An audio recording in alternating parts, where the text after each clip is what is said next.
मुलांनो, आज आपण अर्थनियोजन या प्रकरणामध्ये या ठिकाणी व्यवसाय साखळी मी तुम्हाला इथे फळ्यावर काढून दाखवली आहे, तो भाग आज आपण अभ्यासणार आहोत. तर व्यवसाय साखळी म्हणजे नेमकं काय? तर बघा, पहिल्यांदा इथे फळ्यावर जी आकृती मी काढलेली आहे त्यावरून तुम्हाला पहिल्यांदा मी स्पष्टीकरण सांगते. बघा, तर इथे पहिल्यांदा जो कोणी उत्पादक असतो म्हणजे एखादी वस्तू जो तयार करतो त्याला आपण उत्पादक म्हणतो. तो उत्पादक काय करतो? तर तो घाऊक व्यापारी किंवा त्याला आपण वितरक म्हणतो, त्याला तो माल विकतो. हा घाऊक व्यापारी काय करतो? तो माल किरकोळ व्यापाऱ्याला विकतो आणि मग तो किरकोळ व्यापारी तो माल ग्राहकापर्यंत पोहोचवतो. अशा प्रकारे व्यवसायाची साखळी कार्यरत असते. बघा, तर सुरुवातीला उत्पादक म्हणजे जो कोणी व्यक्ती वस्तू तयार करत असतो त्याला उत्पादक आपण म्हणतो. वेगवेगळ्या ज्या कंपन्या आहेत त्या कंपन्यांमध्ये विविध प्रकारचा माल तयार होत असतो आणि हा माल तयार करणाऱ्या ज्या कंपन्या आहेत त्या कंपन्यांना आपण उत्पादक म्हणू शकतो. मग हा जो माल आहे तो माल विक्रीसाठी ठराविक व्यापारी यामध्ये तो माल विक्रीसाठी आपल्याला त्या ठिकाणी पेठ उपलब्ध करून देतात, त्याला आपण घाऊक व्यापारी असं म्हणतो. आणि हा जो घाऊक व्यापारी आहे तो घाऊक व्यापारी किरकोळ व्यापारी जो आहे त्या किरकोळ व्यापाऱ्याला तो माल पुरवत असतो आणि तो किरकोळ व्यापारी आपण या किरकोळ व्यापाऱ्याकडे जाऊन तो माल खरेदी करत असतो, म्हणून आपण ग्राहक आहोत. तर लक्षात घ्या, ही जी साखळी आहे ही नेहमी अशीच कार्यरत असते, म्हणजे उत्पादक, घाऊक व्यापारी, किरकोळ व्यापारी आणि ग्राहक. समजा या ठिकाणी मी तुम्हाला एक आवर्जून उदाहरण सांगते. समजा एखाद्या कंपनीमध्ये वेगवेगळ्या प्रकारचे शर्ट्स तयार होत असतील, तर ती कंपनी काय करणार आहे? तर शर्ट तयार करण्याचं काम करणार आहे. मग ती कोण झाली? तर ती कंपनी म्हणजे उत्पादक. त्यानंतर ती कंपनी काय करते की ही कंपनी आपले जे तयार केलेले शर्ट आहेत तर ते विक्रीसाठी कोणाकडे पाठवणार? तर या घाऊक व्यापाऱ्याकडे पाठवणार. मग हा घाऊक व्यापारी म्हणजे आपण त्याला होलसेल डीलर असं देखील म्हणतो. मग हा होलसेल डीलर किंवा वितरक काय करतो? तर त्याच्याकडे हा सगळा माल त्याच्या गोडाऊनमध्ये त्या ठिकाणी उतरवून घेतो आणि तो माल जे किरकोळ व्यापारी आहेत म्हणजे जे दुकानदार आहेत त्या दुकानदारांपर्यंत पोहोचवण्याचं काम करतो. मग ऑर्डर प्रमाणे इथे किरकोळ व्यापारी त्या वितरकाला किंवा घाऊक व्यापाऱ्याला काय करणार? तर त्यांना ठराविक शर्टची ऑर्डर देणार की अमुक अमुक कंपनीचे अमुक अमुक शर्ट तुम्ही पाठवून द्या. मग ती ऑर्डर आल्यानंतर हा किरकोळ व्यापारी काय करणार? तर आपल्या दुकानामध्ये त्या शर्टांची मागणी करणार आणि ते शर्ट आपल्याला घ्यायचेत म्हणल्यानंतर आपण कुठे जाणार? त्या ठिकाणी दुकानामध्ये जाणार. आता सध्या आपण पाहतोय की कोरोनाच्या प्रादुर्भावामुळे सध्या जे विक्रीचं साधन आहे तर ते म्हणजे हे मास्क. तर आपण त्या ठिकाणी सुरुवातीला जे मास्क तयार करणाऱ्या ज्या कंपन्या आहेत ते म्हणजे झाले उत्पादक. मग हे मास्क घाऊक व्यापाऱ्यांपर्यंत जाणार आहेत. मग ते घाऊक व्यापारी किरकोळ व्यापाऱ्यांकडे म्हणजे दुकानदारांकडे ते देणार आहेत आणि मग दुकानदार आपल्याला ते मास्क विक्रीसाठी उपलब्ध करून देतात. तर अशा प्रकारे ही जी साखळी आहे अशा प्रकारच्या साखळीला व्यवसाय साखळी असं म्हटलं जातं. आता तुम्ही सर्व विद्यार्थ्यांनी तुमच्या पाठ्यपुस्तकातील पान क्रमांक 89 वरती जी माहिती तुम्हाला दिलेली आहे ती मी या ठिकाणी सांगणार आहे. ती तुम्ही पुस्तक समोर ठेवून त्या ठिकाणी समजावून घ्यायची. बघा, तर 2 GSTIN धारक व्यापाऱ्यांमधील झालेल्या व्यवहारास बिझनेस टू बिझनेस, त्यालाच आपण B2B त्याला काय म्हटलं जातं? तर B2 आणि B असं म्हटलं जातं. म्हणजेच काय? तर 2 GSTIN धारक व्यापारी म्हणजे या ठिकाणी समजा आपण असं गृहीत धरलं की इथे हा उत्पादक आहे पण हे 2 व्यापारी आहेत असं गृहीत धरूयात. तर हा काय करणार आहे? हा घाऊक व्यापारी किरकोळ व्यापाऱ्याला तो माल विकत देणार आहे. तो फुकट नाही देणार, तो विकत देणार आहे. मग तो माल विकताना त्याला काहीतरी अमाऊंट त्या ठिकाणी द्यावी लागणार आहे. म्हणून या ठिकाणी हा घाऊक व्यापारी इथे या किरकोळ व्यापाऱ्याला ती वस्तू विकताना जो काही व्यवहार होतो त्याला B2B म्हणजे बिझनेस टू बिझनेस व्यवहार म्हणतात. आता लक्षात घ्या की वस्तूचे उत्पादन झाल्यापासून ती ग्राहकापर्यंत पोहोचते. मग ती कशा प्रकारे पोहोचते? तर या साखळीच्या मार्फत ती पोहोचते. म्हणजे उत्पादक ती वस्तू तयार करतो, घाऊक व्यापारी ती विकत घेतो, तो किरकोळ व्यापाऱ्यापर्यंत पोहोचवतो आणि मग किरकोळ व्यापाऱ्याकडनं आपण ग्राहक खरेदी करतो. या व्यवसाय साखळीमध्ये जेव्हा ही उत्पादकापासून वस्तू ग्राहकांपर्यंत पोहोचत असते त्या अंतिम साखळीमधील व्यवहार जो असतो म्हणजेच काय की या उत्पादकाकडनं तो घाऊक व्यापाऱ्याकडे जाणार, मग तो किरकोळ व्यापाऱ्याकडे आणि मग ग्राहकाकडे येणार. तर इथे लक्षात घ्या तुम्ही डायरेक्ट उत्पादकाकडे जाणार का? नाही. तुम्ही कुठे जाणार? तर तुम्ही दुकानामध्ये जाणार, दुकानदाराकडनं ती वस्तू खरेदी करणार. मग असा जो व्यवहार आहे त्याला म्हणतात B2C. म्हणजेच B2C म्हणजे काय? तर बिझनेस टू कस्टमर. म्हणजे हा बिझनेसमॅन आहे आणि हा कस्टमर आहे, म्हणून B2C व्यवहार. आणि या दोन व्यापाऱ्यांमधला जो व्यवहार असणार आहे त्याला काय म्हणतात? B2B. म्हणजे बिझनेस टू बिझनेस. आणि जो व्यापारी आणि ग्राहकांमधला व्यवहार आहे त्याला काय म्हणतात? B2C. म्हणजेच बिझनेस टू कस्टमर. तर असे दोन महत्वाचे मुद्दे या ठिकाणी आहेत. यानंतर आपण एखादी वस्तू, आता लक्षात घ्या, जेव्हा हा उत्पादक एखादी वस्तू तयार करतो तर तो तयार केल्यानंतर तो घाऊक व्यापाऱ्याला ठराविक रकमेने विकत देत असतो. त्यानंतर हा घाऊक व्यापारी काय करतो की त्याला, लक्षात घ्या, समजा इथे ही वस्तू 5 रुपयाची आहे. मी एका वस्तूचं उदाहरण या ठिकाणी देते. समजा इथे एका वस्तूची किंमत आहे 5 रुपये. तर हा उत्पादक या व्यापाऱ्याला समजा ती वस्तू 7 रुपयांना देतोय. किती रुपयांना? 7 रुपयांना. मग हा घाऊक व्यापारी काय करणार की तो त्याचा फायदा बघणार. त्याच्यामुळे तो घाऊक व्यापारी काय करणार? किरकोळ व्यापाऱ्याला ती वस्तू विकताना किती रुपयांना विकणार? समजा 10 रुपयांना विकली. या ठिकाणी समजा ती वस्तू 10 रुपयाला विकली.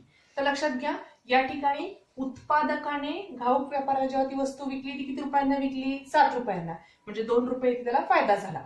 त्यानंतर घाऊक व्यापाऱ्याने ती वस्तू किरकोळ व्यापाऱ्याला कितीला विकली? 10 रुपयाला. मग या ठिकाणी त्याला किती रुपयाचा फायदा झाला? 3 रुपयाचा फायदा झाला. आता हा किरकोळ व्यापारी काय करणार? ग्राहकाला ती वस्तू 15 रुपयांना विकणार. मग या ठिकाणी या किरकोळ व्यापाऱ्याला किती रुपये फायदा झाला? 5 रुपये फायदा झाला.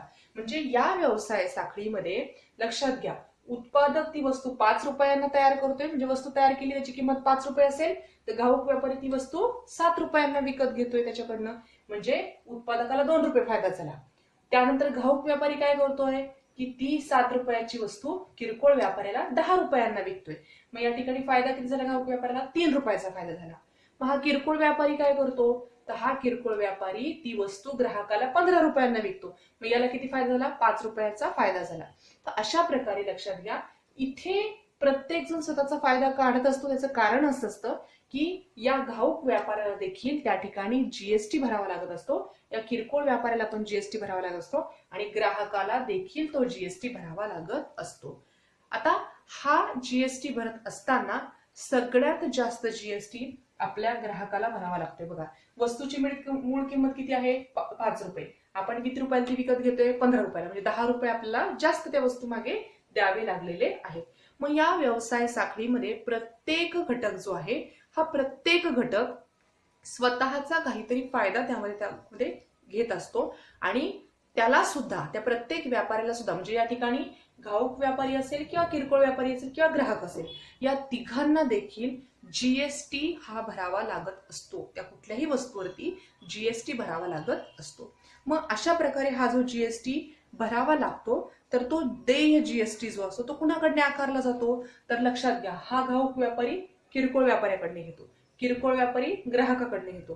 म्हणजे ग्राहक अनपेक्षितरित्या किरकोळ व्यापाऱ्याला पण आणि घाऊक व्यापाऱ्याला पण त्या ठिकाणी ही रक्कम देत असतो. म्हणजे त्याला आपण जीएसटी रक्कम म्हणत असतो. मग ही जीएसटी रक्कम काढण्यासाठी एक सूत्र आहे, ते सूत्र मी तुम्हाला या ठिकाणी लिहून दाखवते आणि मग त्या सूत्राकडे आपण जाऊ. बघा, इथे त्याला आपण देय जीएसटी म्हणतो. हा जो देय जीएसटी आहे, हा देय जीएसटी कसा काढतात? तर आउटपुट टॅक्स,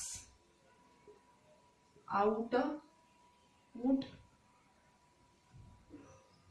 टॅक्स वजा इनपुट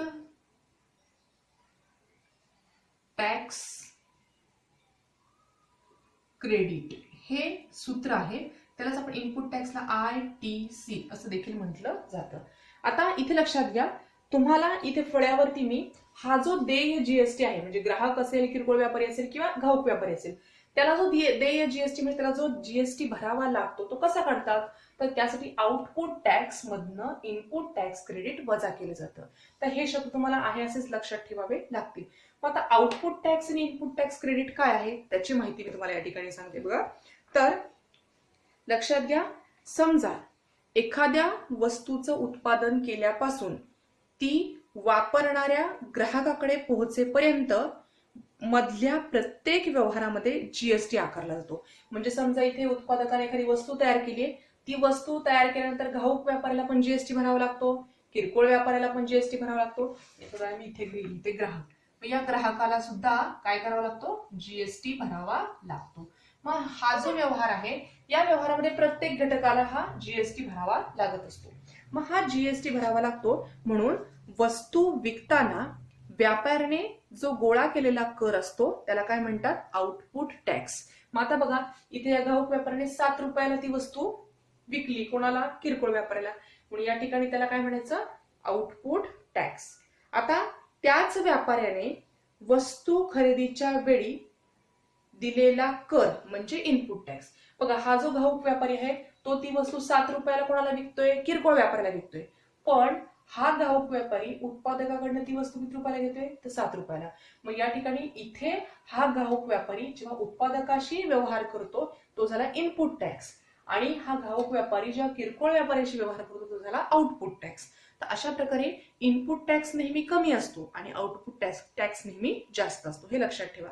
तर अशा प्रकारे जो वस्तू विकताना व्यापाऱ्याने गोळा केलेला जो कर असतो त्याला आपण आउटपुट टॅक्स असं म्हणतो, आणि वस्तू खरेदीच्या वेळी जो दिलेला कर असतो त्याला आपण इनपुट टॅक्स म्हणतो.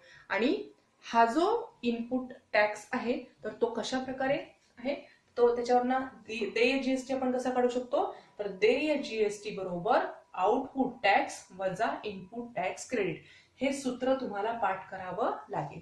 आता या सूत्रामध्ये तुम्ही आउटपुट टॅक्स वजा आयटीसी असं लिहिलं तरी चालू शकतं. म्हणजे हेच सूत्र तुम्ही इथे फक्त आउटपुट टॅक्स आणि या इनपुट टॅक्स क्रेडिटच्या ऐवजी आयटीसी असं लिहिलं तरी चालणार आहे.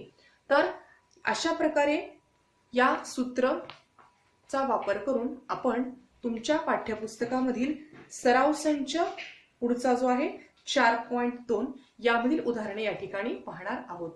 तर पहिल्यांदा पहिलं जे उदाहरण आहे ते आपण या ठिकाणी पाहणार आहोत. तर पहिल्या उदाहरणामध्ये बघा जी माहिती दिलेली आहे ती माहिती पहिल्यांदा आपण वाचूयात आणि मग उदाहरणाकडे जाऊयात.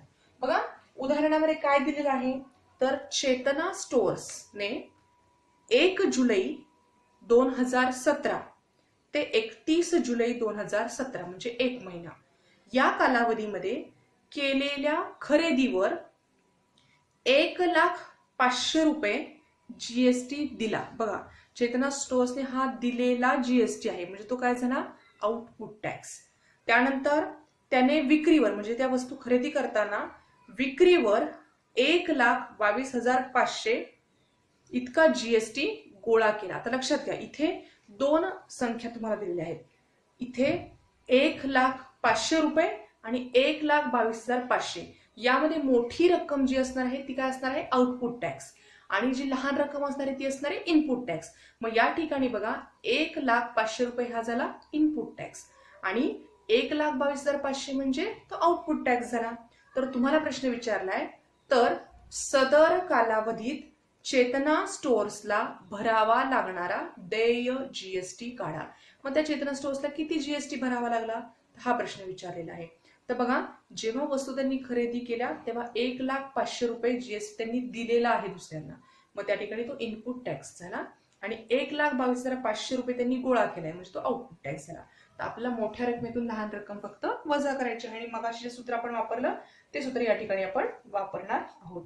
मग पहिल्यांदा आपण काय करणार की दिलेली माहिती आपण पहिल्यांदा लिहिणार आहोत. तर मग बघा की इथे आपण सुरुवातीला आउटपुट टॅक्स जो दिलेला आहे, आउटपुट टॅक्स जो आहे तो आउटपुट टॅक्स बरोबर किती असणार आहे, तर तो असणार आहे 1,22,500 रुपये. आता याच चेतना स्टोअर्सनी काय केलेलं आहे, तर त्यांनी खरेदीवरती 1,05,000 रुपये जीएसटी दिले आहे म्हणून इनपुट टॅक्स किंवा आपण आयटीसी म्हटलं तरी चालेल, तो आहे 1,05,000 रुपये. मग तुम्हाला प्रश्नात काय विचारलेलं आहे, तुम्हाला विचारलेलं आहे देय जीएसटी काढा, म्हणून देय जीएसटी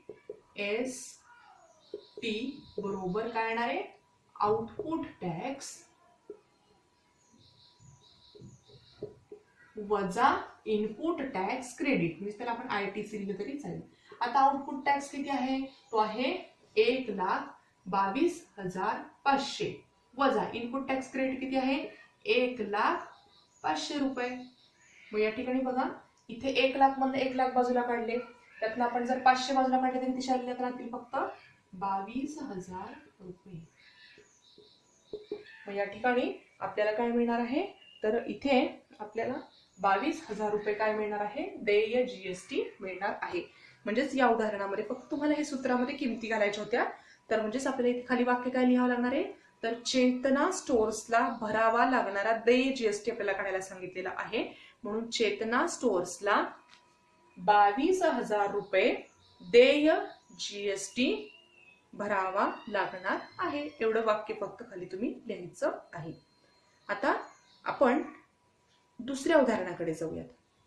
दुसरं जे उदाहरण आहे बघा, तर या दुसऱ्या उदाहरणामध्ये तुम्हाला दिलेलं आहे की नजमा या GST कायदा अंतर्गत नोंदणीकृत दुकानाच्या मालकीन आहेत. म्हणजे नजमा या नोंदणीकृत एक दुकान आहे, त्याच्या त्या मालकीन आहेत. त्यांनी खरेदीवर एकूण GST दिलेला आहे 12,500 रुपये. म्हणजे ते दुकान खरेदी करताना त्यांनी 12,500 रुपये दिलेले आहेत. आणि विक्रीवरती त्यांनी एकूण GST गोळा केलेला आहे 14,750 रुपये. तर त्यांना किती रुपये इनपुट टॅक्स क्रेडिट मिळेल आणि त्यांचा देय GST किती असेल, असा प्रश्न तुम्हाला विचारलेला आहे. आता यामध्ये मोठी रक्कम म्हणजे काय असणार आहे, आउटपुट टॅक्स, आणि लहान रक्कम म्हणजे इनपुट टॅक्स. त्यावरून आपल्याला त्यांचा देय GST काढता येऊ शकेल. तर इथे आपण काय करूयात, त्यांचा देय GST आपण काढूयात. तर त्यासाठी बघा तुम्हाला आउटपुट टॅक्स इथे किती दिलेला आहे, तो फक्त आपण इथे लिहिणार आहोत. आउटपुट टॅक्स किती आहे तुमचा, तर त्यांचा 14,750 14,750 रुपये. त्यानंतर इनपुट टॅक्स क्रेडिट किती आहे, तर ते आहे 12,500. मग तुम्हाला पहिल्यांदा काय विचारलं आहे, तर लक्षात घ्या तुम्हाला विचारलेलं आहे की देय GST किती असेल.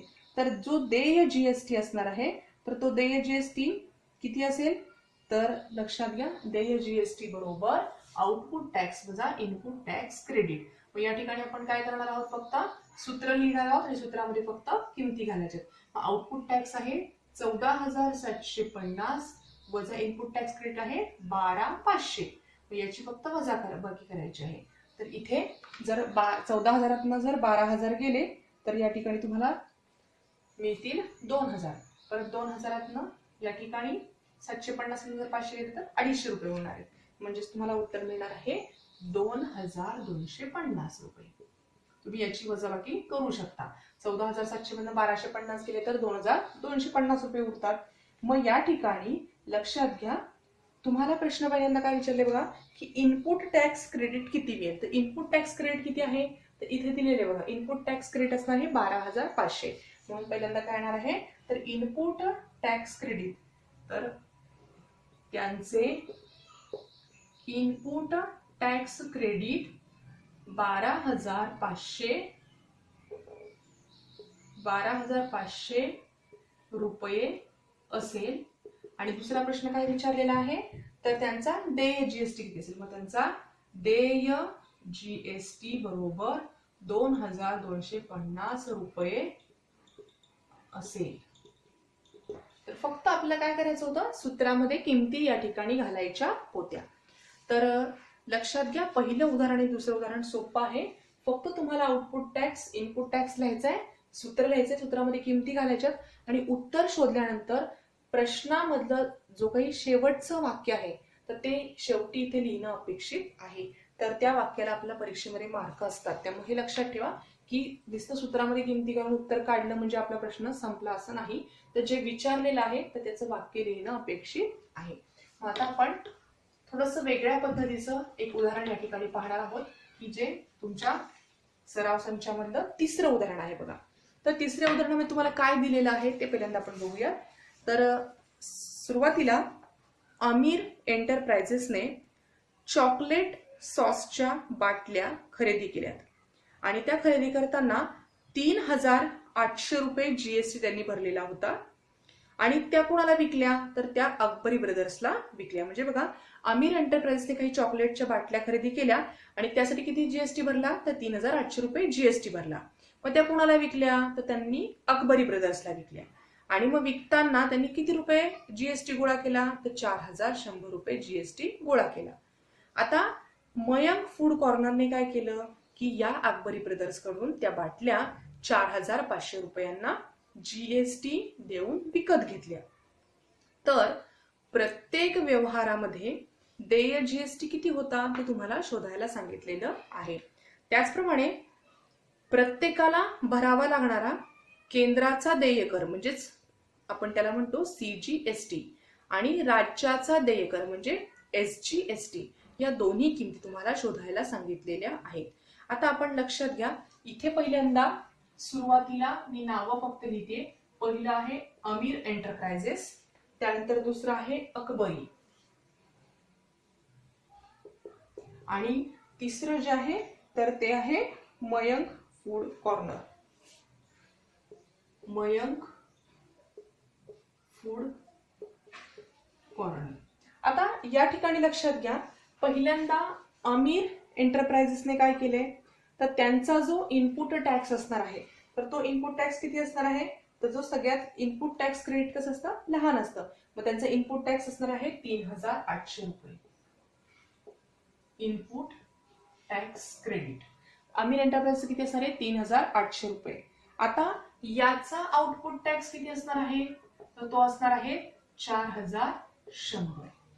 लक्षात घ्या, तर इथे आमिर एंटरप्राइजचा इनपुट टॅक्स क्रेडिट म्हणजे लहान रक्कम किती आहे 3,800 रुपये. तर तो 3,800 का आला तर त्यांनी 3,800 रुपये त्यांनी खरेदीसाठी जीएसटी भरलेला आहे म्हणून इनपुट टॅक्स क्रेडिट येणार आहे 3,800 रुपये.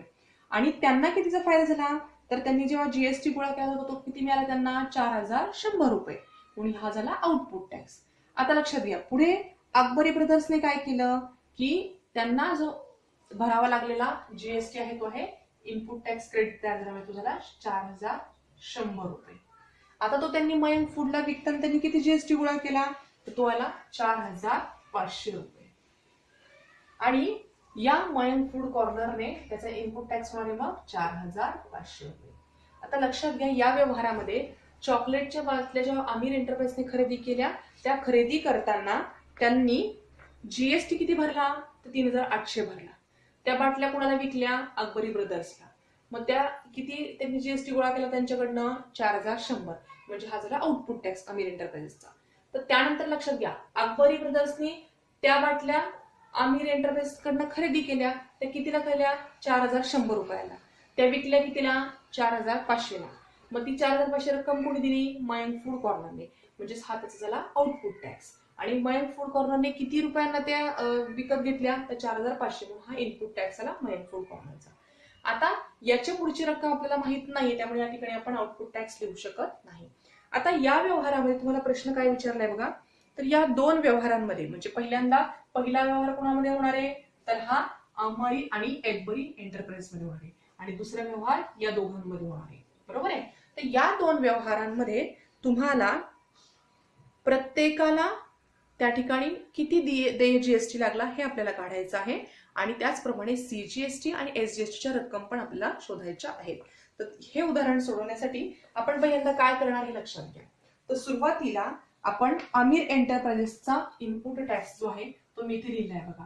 मग त्या ठिकाणी आपण त्याचं देय जीएसटी मी डायरेक्टली इथे लिहिते. आता देय जीएसटी बरोबर आउटपुट टॅक्स वजा इनपुट टॅक्स क्रेडिट. आता तुम्हाला इथे लिहायचं आहे, मी फक्त या ठिकाणी तुम्हाला इथे तक्त्यामध्ये सांगितलेलं आहे बघा. सुरुवातीला तुम्ही काय लिहिणार आहात तर या ठिकाणी आमिर एंटरप्राइजेसचा इनपुट टॅक्स क्रेडिट 3,800 रुपये, आउटपुट टॅक्स क्रेडिट 4,100 रुपये म्हणून त्यांचा देय जीएसटी बरोबर आउटपुट टॅक्स वजा इनपुट टॅक्स क्रेडिट. मग या ठिकाणी आउटपुट टॅक्स किती आहे त्यांचा 4,100, त्यांचं इनपुट टॅक्स क्रेडिट किती आहे 3,800 म्हणजेच आपण 4,100 वरनं जर 3,800 वजा केले तर आपल्याला किती रुपये मिळणार आहेत 300 रुपये. मग हा कोणाचा झाला देय जीएसटी तर हा देय जीएसटी जो आहे तो कोणाचा आहे तर अमीर एंटरप्राइजेसचा हा देय जीएसटी असणार आहे. आता लक्षात घ्या, त्यानंतर आता तुम्हाला याच्यामध्ये बघा या व्यवहारामधला सीजीएसटी आणि एसजीएसटी पण विचारलाय. मग ह्या जर 300 रुपये जीएसटी असेल तर सीजीएसटी कसा आहे काढतात, तर सीजीएसटी बरोबर देय जीएसटी ला आपण 2 ने भागतो, मग तो येणार आहे 300 भागिले 2, तो येणार आहे 150 रुपये. मग या ठिकाणी जर सीजीएसटी 150 आहे म्हणून सीजीएसटी आणि एसजीएसटी कसे असतात, सेम असतात, म्हणून एसजीएसटी पण काय येणार आहे 150 रुपये. म्हणजे पहिल्या व्यवहारामध्ये बघा अमीर एंटरप्राइजेसने जेव्हा अकबरी ब्रदर्सशी जेव्हा व्यवहार केला तेव्हा आपल्याला काय मिळालंय, तर देय जीएसटी मिळाला आहे 300 रुपये. त्यापैकी सीजीएसटी येणार आहे 150 रुपये आणि एसजीएसटी येणार आहे 150 रुपये. हा झाला पहिला व्यवहार. आता दुसरा जो व्यवहार आहे तर त्या दुसऱ्या व्यवहारासाठी मी थोडंसं इकडे लिहिते बघा.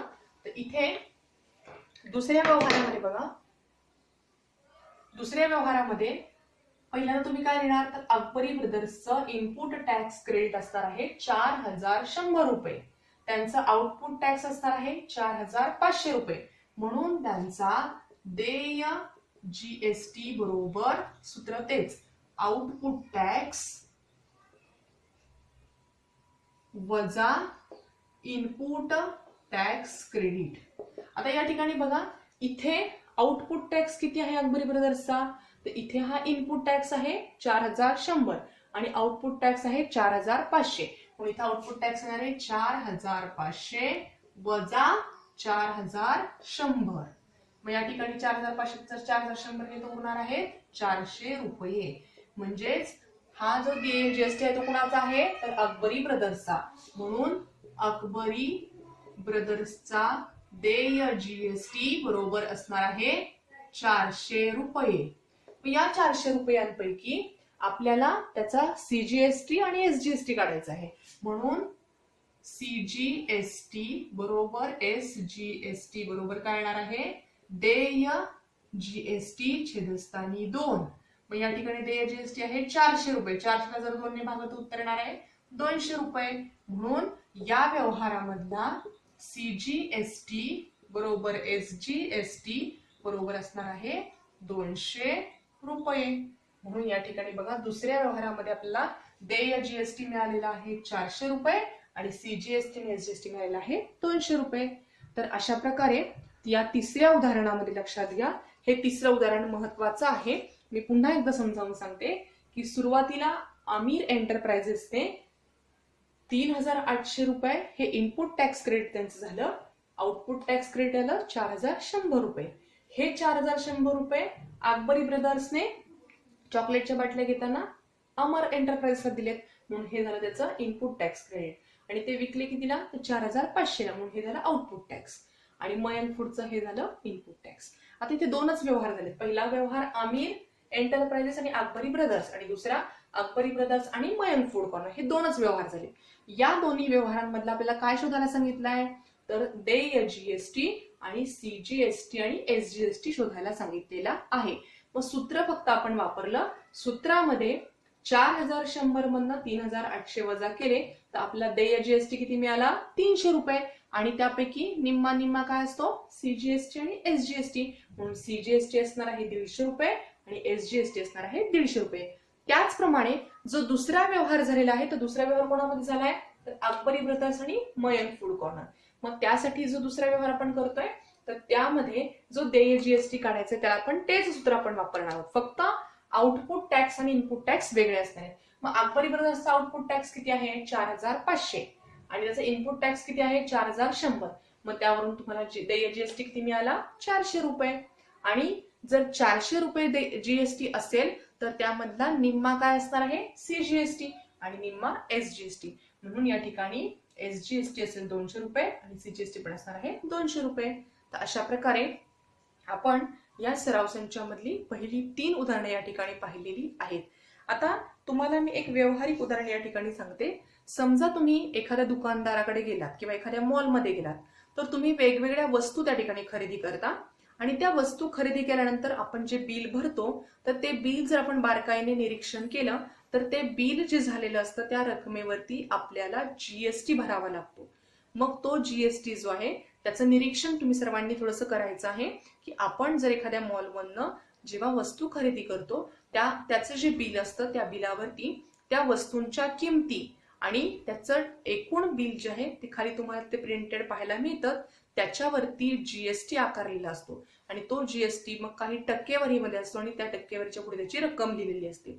आणि मग एक सोपं उदाहरण सांगते. समजा तुमचं बिल झालेलं असेल 2400 रुपये आणि तुम्हाला तो जीएसटी लागून ते बिल असतं 2500 रुपयांचं, म्हणजे तुम्हाला त्या ठिकाणी 2500 रुपये बिल भरावं लागतं. मग हे वरचे 100 रुपये तुम्ही काय भरलेलं असतं, तर जीएसटी भरलेला असतो. तर अशा प्रकारे हे प्रकरण अर्थनियोजन जे आहे, तर या प्रकरणामध्ये तुम्ही काळजीपूर्वक सगळ्या बाबी वाचून काढा आणि त्यानंतरच उदाहरणे सोडवण्याचा प्रयत्न करा. कारण हे सर्व उदाहरणे जी आहेत ती आपल्या रोजच्या दैनंदिन व्यवहाराशी संबंधित आहेत. बऱ्याच वेळेला यामध्ये ग्राहकांची फसवणूक होऊ शकते. ती फसवणूक टाळण्यासाठी आपल्याला हे प्रकरण जर चांगल्या प्रकारे समजलं तर नक्कीच आपली फसवणूक या ठिकाणी टळू शकते आणि आपल्यालाही कळू शकतं की नेमकं आपले एखाद्या वस्तूच्या मागे आपण किती रक्कम जास्त त्या ठिकाणी देत असतो. तर लक्षात घ्या, इथे आपण जी व्यवसाय साखळी पाहिलेली आहे त्यामध्ये उत्पादकापासून ते ग्राहकापर्यंत वस्तू येताना त्याची किंमत कशी कशी वाढत जाते हे तुम्हाला या ठिकाणी समजलंच असेल. तर तुम्ही सर्वांनी ही उदाहरणे वहीमध्ये सोडवायची आहेत. उर्वरित उदाहरणे आपण पुढील भागामध्ये अभ्यासणार आहोत. तर आजच्या भागात आपण इथेच थांबू.